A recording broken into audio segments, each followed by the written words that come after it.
রবিবাসরীয় প্রচারে ঝড় তুললেন বেহালা পূর্বের বিজেপি প্রার্থী শঙ্কর শিকদার।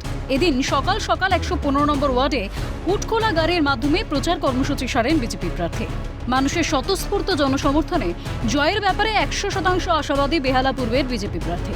১১৫ নম্বর ওয়ার্ডে বিজেপি ভালো মার্জিনে লিড পাবে বলে দাবি করেন বিজেপি প্রার্থী।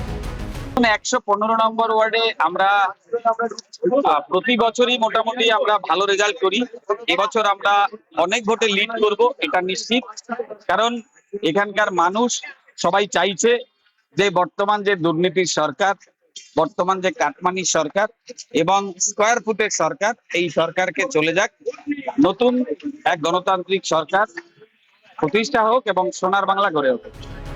এদিন প্রচারে বেরিয়ে তৃণমূল সরকারের দুর্নীতি ও অপশাসন নিয়ে মুখ খোলেন বিজেপি প্রার্থী। মানুষের অনেক অভাব অভিযোগ রয়েছে। প্রথম বক্তব্য হচ্ছে যে এখানে যে জলাশয়গুলো আছে তারা একেবারে নিজের মুখে বলছেন যে এই জলাশয়গুলোকে আপনারা রক্ষা করুন, আদারওয়াইজ এই যে কটা জলাশয় আছে সে কটা জলাশয়ও থাকবে। বিভিন্ন জায়গাতে রাস্তার যে পরিস্থিতি আমরা দেখলাম এবং বলছেন যে এই রাস্তাগুলো বছরের পর বছর এই একই পরিস্থিতিতেই আছে। ঠিক আছে।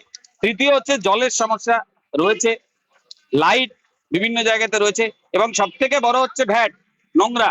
বিভিন্ন জায়গাতে ওপেন ভ্যাট পড়ে আছে, নোংরা আছে, যেগুলো পরিষ্কার পরিচ্ছন্ন সঠিকভাবে করা হয় না, যার জন্য সেখানে একটা অস্বাস্থ্যকর পরিবেশ তৈরি হয়েছে।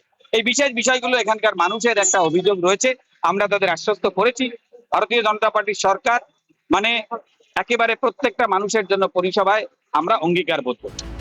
পাশাপাশি দুষ্কৃতীদের উদ্দেশ্যে কড়া হুঁশিয়ারিও দিয়েছেন বিজেপি প্রার্থী শঙ্কর শিকদার। যারা এই আগামী যে নির্বাচন আছে সেই নির্বাচনে যারা বিভিন্নভাবে বাধা সৃষ্টি করবে, ইলেকশন কমিশন গণতান্ত্রিক উপায়ে সঠিকভাবে সুন্দর ইলেকশন করার জন্য বদ্ধপরিকর। তাই সামনে যারাই আসবেন তারাই কিন্তু এই আটক হয়ে যাবেন, অ্যারেস্ট হয়ে যাবেন। তাই গণতান্ত্রিক উপায়ে ভোট করার জন্য আপনাদের প্রত্যেককে আমরা অনুরোধ করব যে আপনারা এমন কোনো পন্থা অবলম্বন করবেন না যে পন্থায় আপনাদেরকেও অ্যারেস্ট হতে হয়। গতকাল রাতে ঠিক একই ঘটনা ঘটেছে।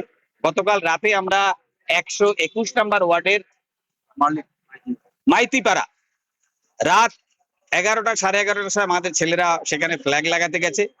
তারা ফ্ল্যাগ লাগাতে দিচ্ছে না কেন? সেটা নাকি তাদের বাবার সম্পত্তি, ওই রাস্তাঘাট তাদের বাবার সম্পত্তি, সেখানে ফ্ল্যাগ লাগাতে যাওয়া যাবে না। আমরা রাতের বেলা সেখানে, আমি একজন প্রার্থী হয়ে রাত ১২টার সময় আমাকে সেখানে গিয়ে আমি পুলিশ ডেকে তারপরে সেখানে আমাদেরকে ফ্ল্যাগ লাগাতে হচ্ছে।